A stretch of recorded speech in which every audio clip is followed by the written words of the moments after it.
वो किसी आमिल के पास, ये जो बापू होते हैं ना तावीज़ लिखने वाले, किसी आमिल के पास एक शख्स गया, कमा कमा के थका या कमाने की सुस्ती थी। कहा बापू कोई ऐसा तावीज़ दो, कोई ऐसा वजीफ़ा बताओ ढेर सारा पैसा आ जाए। अब उसको अपनी दुकान भी चलानी थी। उसने सोचा तो होगा ढेर सारे पैसे की तुझसे ज़्यादा तो मुझे ज़रूरत है, अगर मेरे पास होता तो ये दुकान लेके क्यों बैठता तावीज़ गंडे की, ये 151 551 ये तावीज़ की क्यों लेता अगर पैसे की ज़रूरत ना होती तो।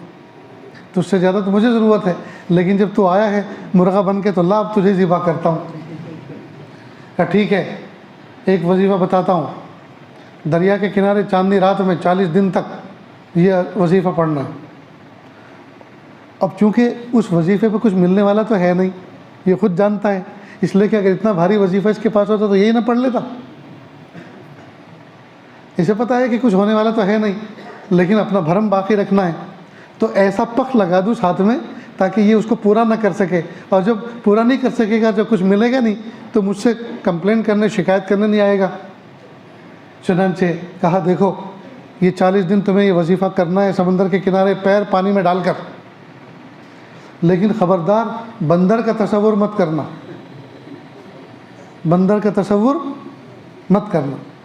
अब अगर ये न कहता तो ज़िंदगी भर बंदर का तसव्वुर आने वाला नहीं था, लेकिन चूँकि इसने ऐसी पख लगा दी, अब ये पढ़ने बैठे हैं और बंदर उछलता कूदता नज़र आ रहा है। जहाँ इसने आंखें बंद की और पढ़ना शुरू किया, फ़ौरन बंदर खेलता कूदता नज़र आ रहा है। उसने सोचा यार ये तो बड़ी मुसीबत है। खैर किसी तरह से वो 40 दिन का वजीफ़ा पूरा करके गया और कहा बापू ये लो मिठाई का डब्बा, और वजीफ़े से तो कुछ हुआ नहीं। कहा सच बताओ बंदर का तसव्वुर किया था? कहा वो तो आ जाता था।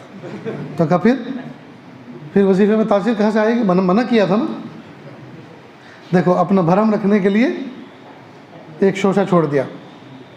तो कहा देखो अब यह है आखिरी वजीफ़ा है, इससे बढ़ के कोई वजीफ़ा नहीं हो सकता, वो बताता हूँ। 7 कुओं का पानी जमा करके एक मटकी में रखकर उसके सामने बैठ के पढ़ना, लेकिन काले मुर्ग का तसव्वुर नहीं आना चाहिए।